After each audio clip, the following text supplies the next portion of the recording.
Hello guys, magandang araw sa lahat. So for today's video ay may i-check tayo. Ayaw daw umandar. Yung unit pala na natin ngayon ay yung Accent. So wala nang intro guys. Check na natin to. So una natin gawin ay scan muna natin para malaman natin kung may trouble code ba. At ayun, meron ngang isa guys. At ito ay camshaft position timing. So tingnan natin guys yung sensor niya.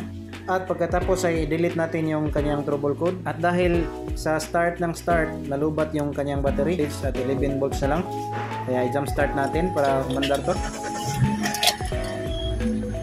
Problem solved.